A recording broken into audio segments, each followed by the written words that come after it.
This is the Weather Lounge here at WeatherWorks. Hello and welcome back to the Weather Lounge. I'm your host, meteorologist Brad Miller, and thanks again for taking time out of your busy day to listen to our podcast about weather. And joining me here, as always, in the Weather Lounge is my jovial co-host, meteorologist Mike Mahalik. Hey there, Mike. Hey, what's going on, Brad? Not too bad. I don't know if I used jovial before, but I like that word. It's kind of cheerful, and we need a little cheer and some happiness here in the middle of the winter. I think you have used it before. I think you're just copying. I like old, jovial though.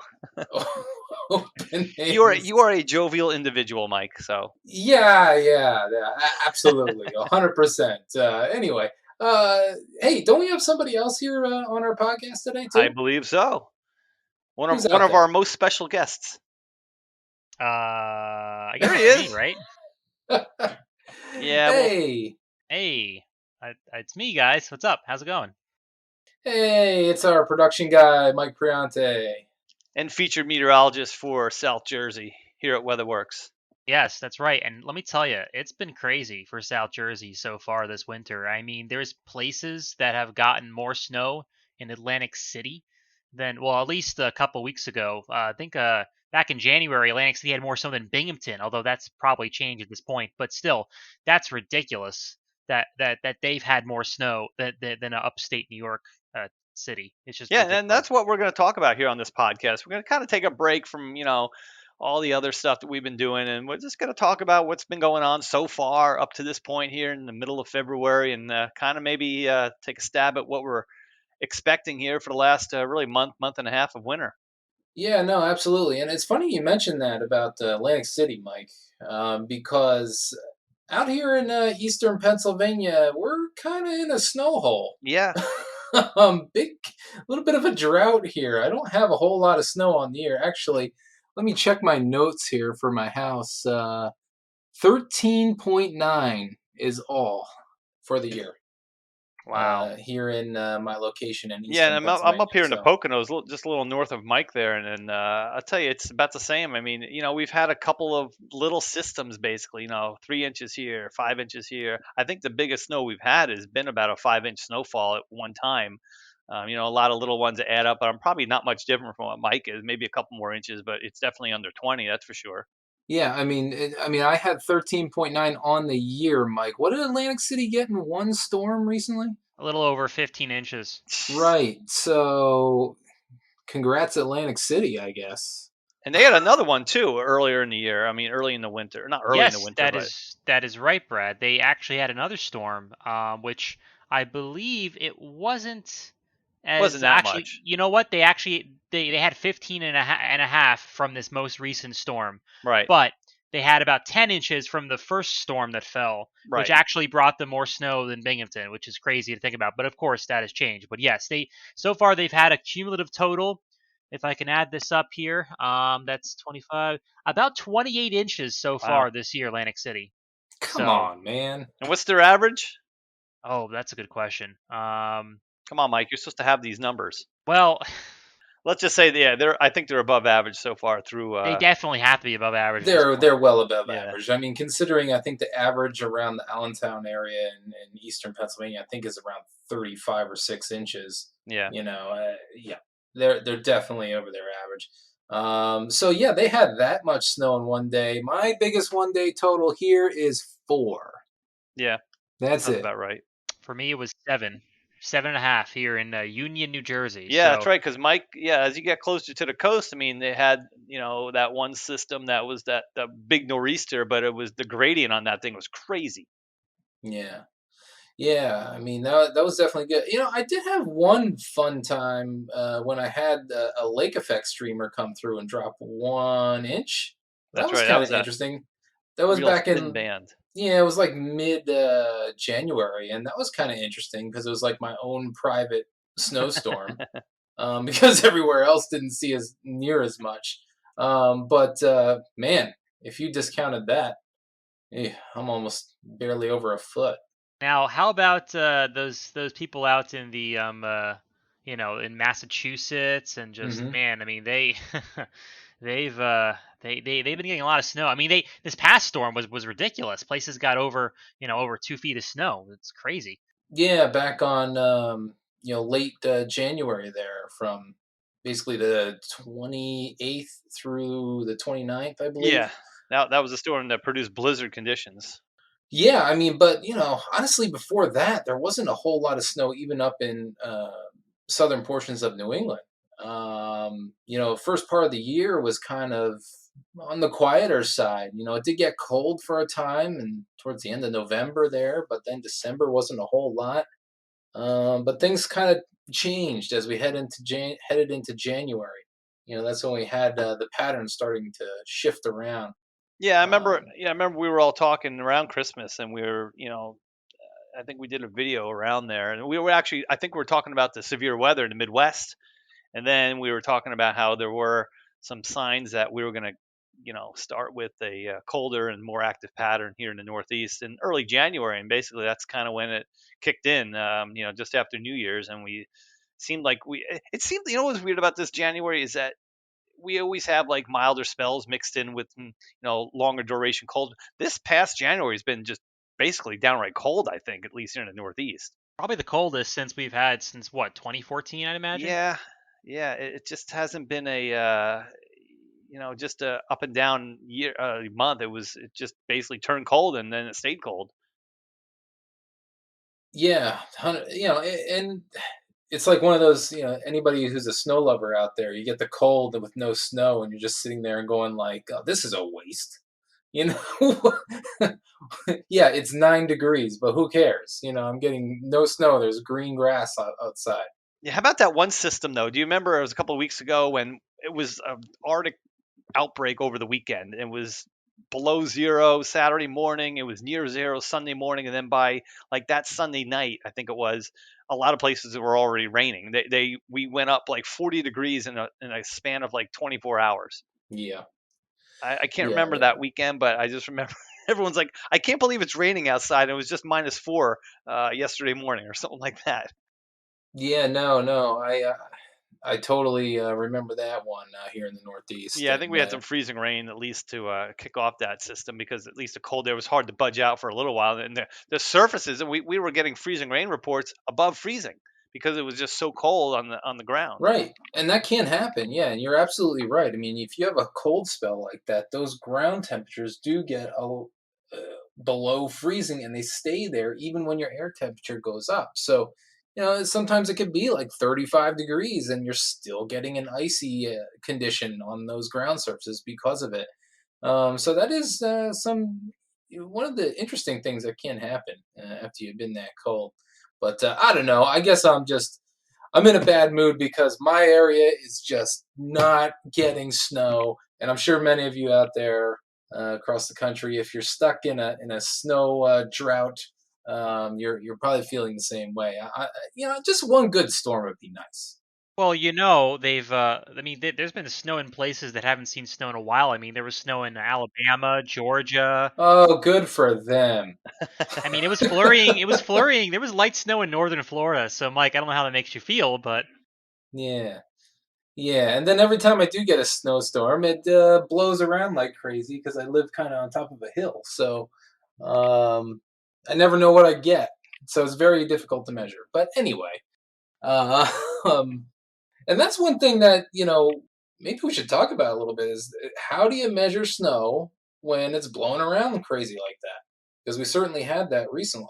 Yeah, that past nor'easter and the one that produced the blizzard conditions. I mean, it's tough. I mean, looking at some reports, up and down the entire eastern seaboard, basically that got snow. I mean, frustration from measurements from, oh, I can barely measure this because it's blowing around, or I measured 2 inches on this side of my yard and 2 feet on this side of the yard. So how are you supposed to figure out how much you actually Yeah. fell? Yeah, I mean, well, how you're supposed to do it is you need to find areas that are not prone to drifting. Or I should say, prone to getting scoured out too, because in that system, you have bare pavements, and then you had 2 3 foot drifts too. So you got to try to find a happy medium where it doesn't look like the drifting happened all that much. And then you measure that location. Then try to find another location with the same kind of conditions. So you take multiple measurements in areas that don't look to be drifted, and then you average them all together, and then you come up with the most representative amount. So that's pretty much the best way to go about it. And and I can see how there was frustration in measurements. I mean, think about my own house. I think I had about 3 inches from that system, and I had to shovel out the bottom of my driveway 3 times Yep. because and there was only 3 inches. But the way the wind was blowing, it was catching in the swale, and it just kept recovering. And that I think was the big challenge in this storm. So much powdery snow, so much blowing, drifting snow. Things just kept recovering and recovering, and that's what made it so difficult. And that was some of the frustration we get from some of our clients here at WeatherWorks. I mean, I remember talking to a few folks out on Long Island. Basically, as the storm was wrapping up, that was when the wind was really starting to pick up, and most areas got their 2 feet of snow. Especially on the east end of Long Island, but they would clear it, and then within 2 hours they'd have to go back and clear it again. There's nothing you can do about that. It's just because we were getting gusts of 50 miles per hour, after the storm exited, and that's just something that unfortunately they got to deal with when the wind's blowing like that, and then, like Mike said, that powdery snow. And unfortunately, yeah, I mean, it was a combination of the falling snow and the blowing snow that, of snow that's already on the ground that was causing the issue.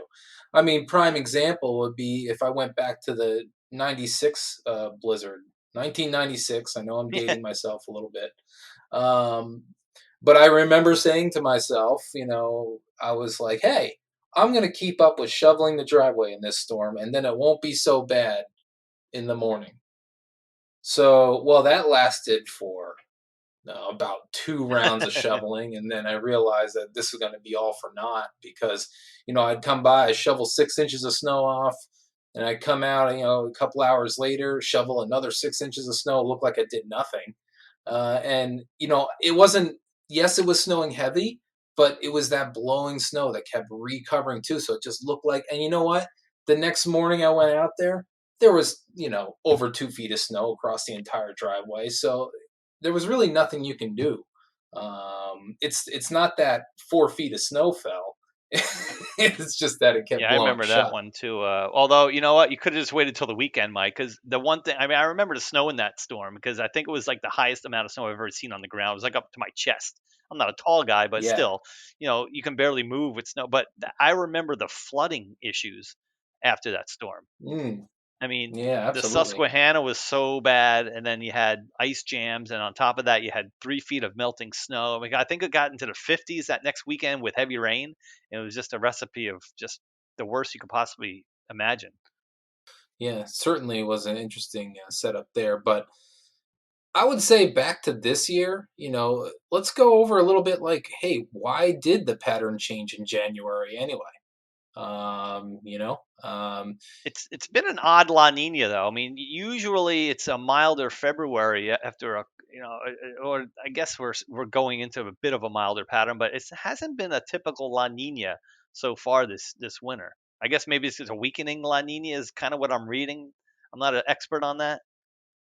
well, I think a lot of the a lot of the pattern change was actually forced by what's called the MJO or Madden Julian oscillation, which happens in the tropical Pacific, and it has to do with a bunch of thunderstorms around the equator, and where they set up is where they create forcing in the atmosphere, which changes patterns, throughout the globe. So yeah, we had an MJO go into phase 7, I believe, and possibly even into a little bit of 8, which in those phases creates Colder weather, colder yeah. weather on the eastern portion of North America. So I think that's what really did a lot of the forcing there.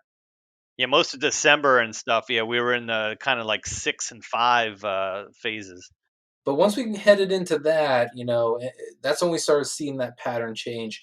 And there was a little bit of a negative NAO, negative AO. It wasn't much. It was almost closer to neutral.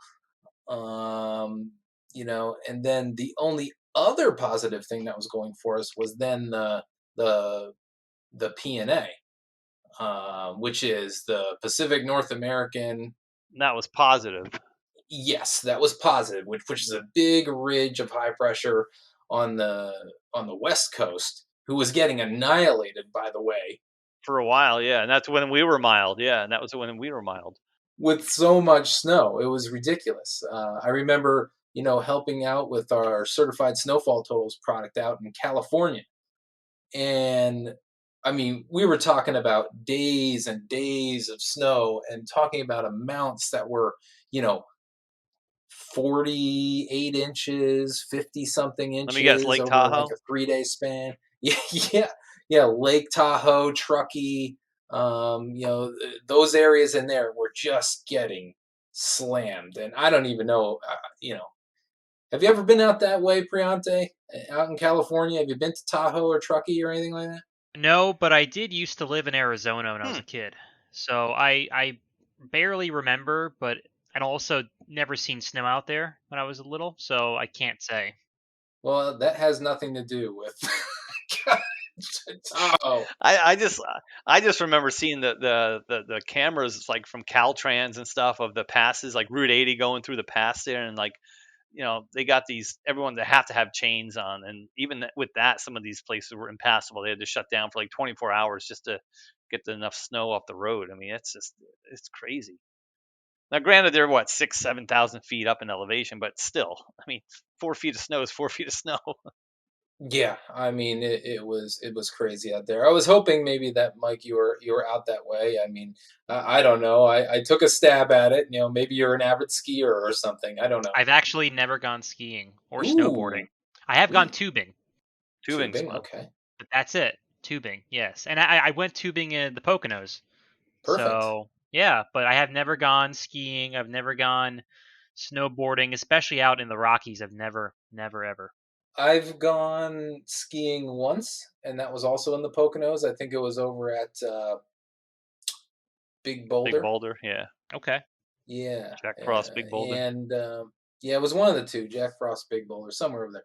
And yeah, all I remember is I started out very badly, crashing like off the lift, and they had to like stop the lift because I'm crashing all over the place, and people are getting frustrated with me and everything. But then I started getting the hang of Yeah. it pretty good. And then my friends, in all their wisdom, decided to say, hey, let's go down this trail. It's a little bit different, but it's Black not too Diamond, bad. Exactly. I was good. I was on the bunny shush, doing fine, snowplow, and then doing your I, snowplow. yeah, yeah, I started getting up into a little bit tougher trail, and I forget what the ratings are. I've only skied one time, but I knew once I saw the sign for Black Diamond and I was already like committed. I was like, oh, this is not good because I at least knew that Black Diamond was a Yeah. bad thing, and it was a tougher hill. And yeah, I crashed big time, and Shame my on your ski went friends. over the side, and At least you didn't break yeah, anything. I mean, I didn't, but thank God. But still, I mean, what?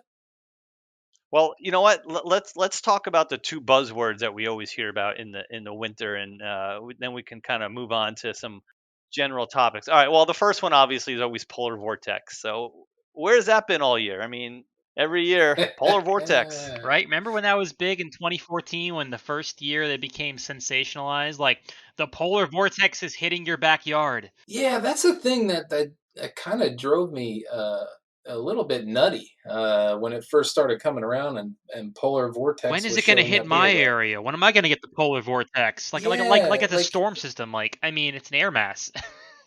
you know? I think the problem with it is the whole vortex of it. People hear vortex, they think of like probably like a tornado or a Derecho. cyclone or A a winter hurricane, something derecho. like that. Something that's spinning. Yeah, and while it is spinning, and that's what it is. I mean, it's just a large scale swirl around the pole. It's yeah, like you guys said, it's mostly just very cold Arctic air that's trapped in the polar vortex. Yeah, and what happens is that from time to time that vortex gets disturbed, and a lobe of it will break off and will float down into North America, or it'll break off into Europe. So yeah, I mean that's what it basically is, and a lot of times it's been kind of bottled up there in Canada. Yeah, I mean, and we were just talking about the long duration cold actually for January. It didn't have a lot going for it. It was just, and like Mike was saying earlier, we are talking about the NAO was more neutral. The AO was kind of negative, but it wasn't the typical duration of cold pattern you would normally see. And on top of that, the other buzzword, there wasn't much blocking. We had a couple of you know times where we had some brief blocking, but it just wasn't like it was a couple like last year even in February where we had storm after storm. We just don't have that traffic ahead to kind of slow these systems down. We had the one, and we were able to phase it for the big nor'easter and the blizzard. But really, outside of that, it hasn't been all that effective this year. And you know what? Funny thing about that, blizzard that affected New England. I mean, really, there wasn't any blocking ahead of that system. It was all storm mechanics, how it phased together with the upper level pieces of energy for that storm to come together just right to hit southern New England. Now, I mean, honestly, you know, that could have been even more of a historic event. Honestly, if we had some sort of blocking in the way of that storm to slow that storm down, to maybe make it do like a kind of loop-de-loop off the coast, which can happen Right, sometimes. as historic as it was already, I mean, it could have been like I don't even know what kind of amounts we would have been talking with then. it was. There was You room know, there to even be bigger. That's what. Yeah. yeah, and we were missing that piece. We were missing that blocking that could have slowed it down. And guidance was so frustrating for that storm. I mean, trying to figure out. I mean, every couple of runs would come out. One would be out to sea. Next one would be on the coast. Next one out to sea. It was just so hard because the models were having so much trouble piecing all these, or at least putting all these pieces together and timing it, like you were saying, Mike. Yeah, and that was the trouble with the storm. It was timing out all those little pieces of upper level energy just right.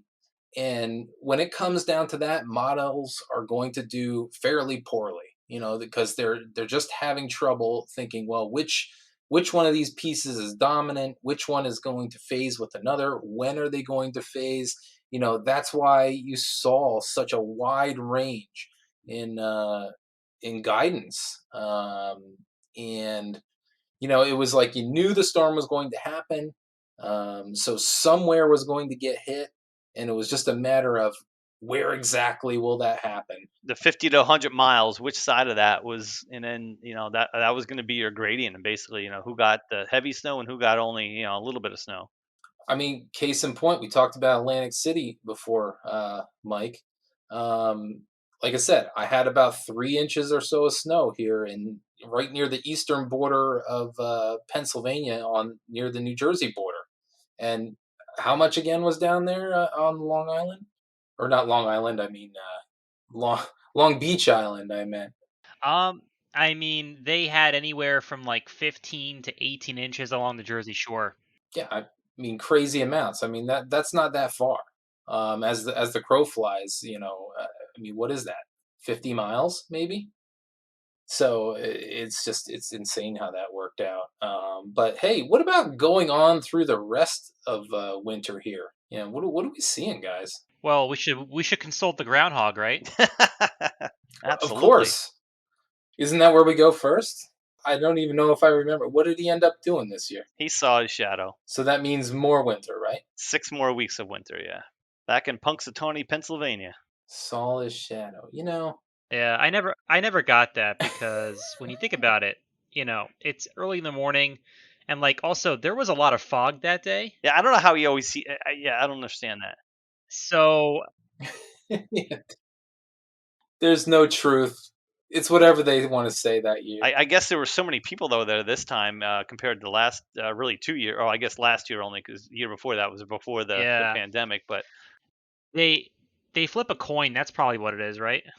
Or if like maybe the groundhog is upset in the morning, or like the way it like wakes up, if it's like angry or if it's happy, that'll determine whether or not it wants winter to continue. Who knows? Who knows? Well, hey, I mean, flipping a coin. That's the way you settle playoff games in football, right? You just throw a coin flip, like in the Bills Chiefs game there. God, I Didn't even mean, get to touch the football before the end of the game. That's a little crazy.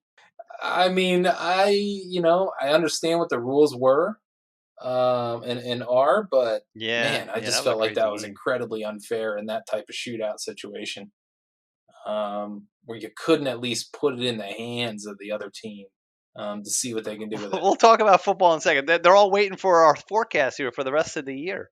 Oh, I'm sorry, I just got sidetracked. You're talking coin flips and I know. Well, no, I promise. We'll go back to football in a minute. This will be the last thing we talk about weather. But yeah, the pattern going forward, I think it's variable. I guess that's the best way to say. I know that's a kind of a cop out, but I think we're going to go into more of a not like a pattern like December that warm, but it's going to be not as cold as January, that's for sure. But also, February sneaky. You can have a day near 50 and the next day you have a snowstorm. We get into more of the thread the needle kind of systems where, everything has to come together just right, but it happens and we've seen big storms in, mid to late February and especially even into March. We know that for sure. I mean, the superstorm was in March. You remember that one in 93? That was a little bit further back, but that was the biggie. yeah, no, I It remember was that one. so strong that it rained along the coast because it was so damn strong. It was just that bad. I mean, And wasn't there a severe outbreak in the south? yes, that was the one that hit the west coast of Florida with a derecho, if you will, I guess, or at least a very strong line of. I mean, they had winds up to 90 miles an hour, and they were getting flooding because the water was being pushed so hard against the west coast of Florida there. Yeah, I think it was actually higher than that. I think there was gusts to 100, when that came through. If and maybe I'm wrong, maybe our listeners can let us know if what the highest wind might have been with that derecho as it went across Florida. Yeah, but we all know, February is definitely still winter, and we're not saying, oh, winter's over. I guarantee there's gonna be plenty of winter still for at least another month or so. Yeah, I think there's going to be a lot of cold shots that continue into the rest of February. And even though, I mean, just like what we've seen the past few weeks, there's just these minor events where it's cold enough so it's not just rain, it's freezing rain or sleet.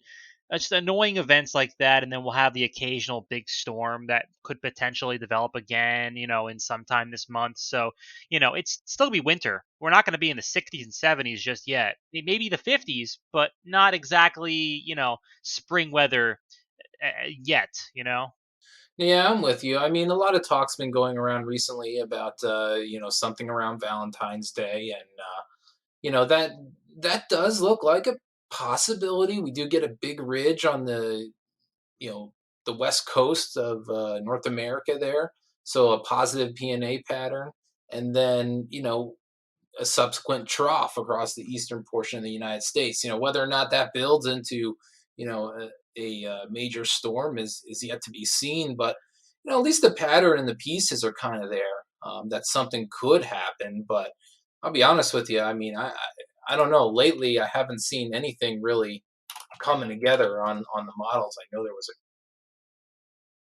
Yeah, and I mean, as of today, as of the day that this podcast is going out on the 9th, it still kind of had a positive look to it, where like Mike was saying, it doesn't really want to slow down, and basically a positive trough is going to not give you a big storm. It's not going to phase in time. You need that pivot and capture, and again, things can change, and we still got 4 to 5 days to watch it, but so far most of the guidance is kind of taking it out to sea kind of quickly, but we'll see.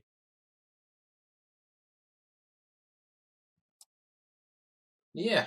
I mean, again, we need more of that blockiness across Greenland. If we get some of that, I think we'll be in good shape. But at this point, it's not looking great. I mean, we keep getting that nice western ridge, which is great, and we need it. But mm, yeah. So yeah, it does look like the pattern looks like it still could be cold, still could be stormy, through the middle of February, maybe even towards the third week of February.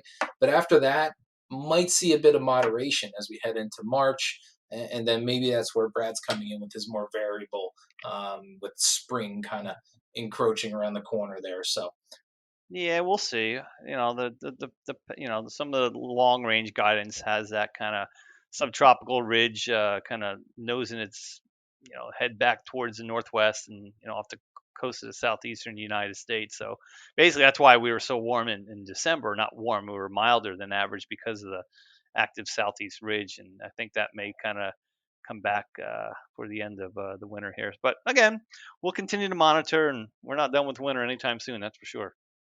Yeah, that's for sure. But hey, let's go on to the other topics we were looking for. Well, you know what? The big game is this weekend. Yeah, the big game. I think it's called what is it called, Mike Priyante? Yes, the superb owl, right? Yes, the superb owl. You know, the big game. We'll leave that. Yeah, we'll leave that up for everyone to figure out. Yeah, it's a code word for the actual game. We don't want to upset. Yeah, the powers that be could be all over us if we upset them. But if you are listening to this, we really appreciate the listen, and we hope you spread the word here and tell all your friends about our podcast because we really appreciate it. Yeah, absolutely.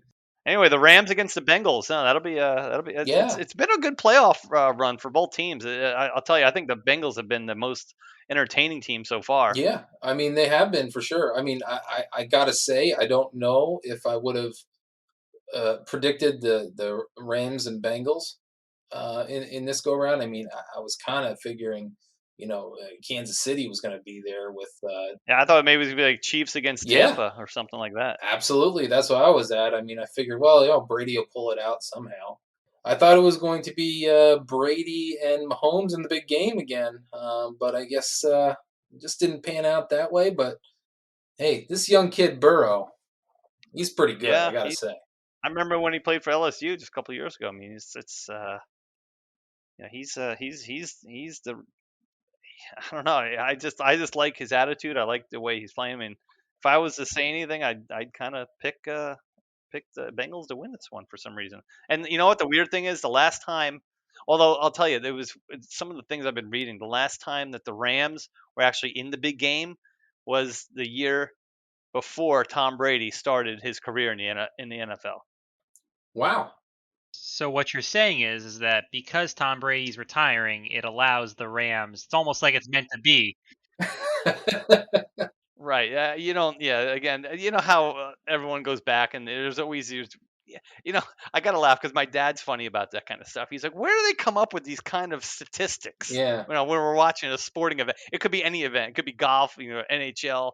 It could be, any other sport. But this guy has never had a interception on 3rd down and 10 in his entire career. Like, God, who finds this stuff? But yeah, so that was something I read a couple of days ago about the Rams. So we'll see. I got to tell you, I'm rooting for the Bengals, mostly because I have I have a hobby. I collect sports cards on the side, so I have several Joe Burrow rookie cards, and I also have a lot of Jamar Chase rookie cards.